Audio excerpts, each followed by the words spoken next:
Hello. Hello. Thank you for coming.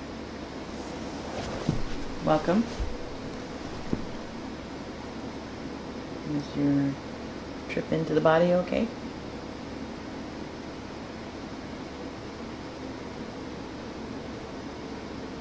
That's a peculiar question. Seeing how it would be the first time you've done it. Or is it?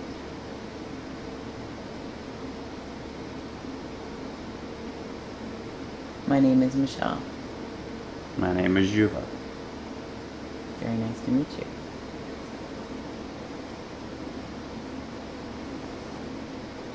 So it's interesting to begin this conversation with someone that history deems to be myth.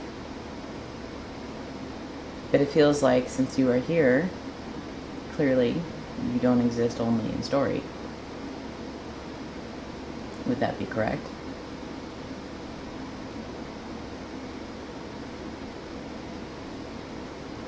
Perhaps, but what lifetime are you referencing? I'm referencing the lifetime that Homer wrote about you, well, if it is you, Odysseus, from his heroism with Troy to his long journey trying to get home to Ithaca. I'm referencing if that was a life that really existed and it is not in story.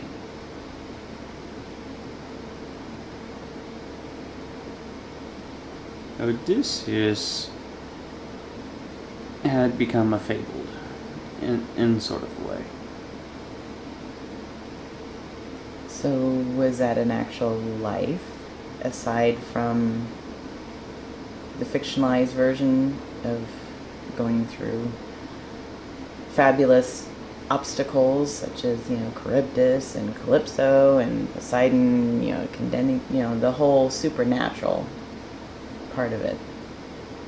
If you were to hear what really happened, then, and you compare it to Homer's version, you would find the real life version rather dull. So my question would be, really, to make sense of it, Odysseus did exist. There had to be some sort of stimulus from Homer. And the reason maybe perhaps why Homer was aware of Odysseus is Because of stories. Did you tell your own story? I did not. Wow. I did not recount my story to many of the people and my wife and family. And so they kept asking and asking, but I wouldn't tell them, merely because, for vanity's sake, it was extremely dull.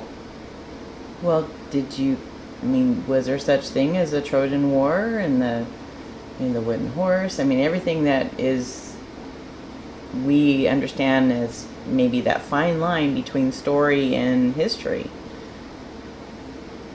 Because even today, we still search for Ithaca. We think we found it on Peliki, in one of the islands in Greece. And they found the ruins of Troy, I believe. Why do we need to know that you existed?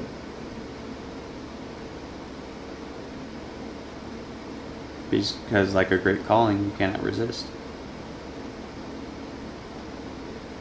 Because it takes the story that's fantastical, that demonstrates great acts of heroism and using your intelligence and survival and overcoming huge obstacles.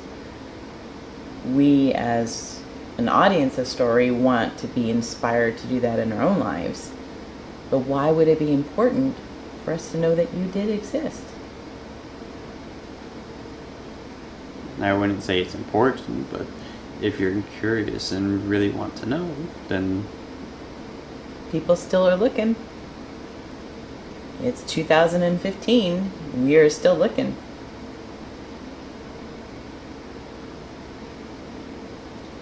And that's why I'm here. Because you all want an answer, and I shall provide it. I must say I was a little worried how to approach this interview, but I decided to trust powers that be and go with it. Because this is breaking new ground, really. In a way, it's kind of like I'm interviewing a fictional character based in reality. And that really doesn't happen now. So thank you for History coming. in its own right is fiction. Yeah, I mean, I think as it's retold in story, and even though it's written down, it does get modified. Probably an original version of Troy, certain battles and, the wooden horse. And Well then, tell me what you think happened at Troy.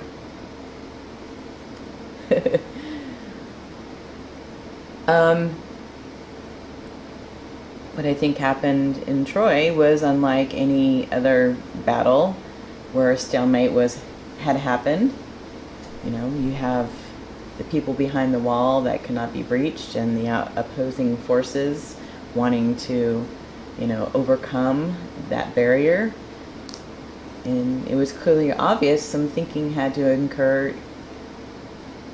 ahead of the might, which wasn't getting you anywhere.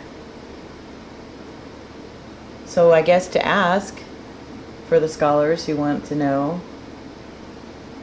how did the wooden horse change everything? Why did that suddenly miraculously appear as a solution after so long you had a stalemate?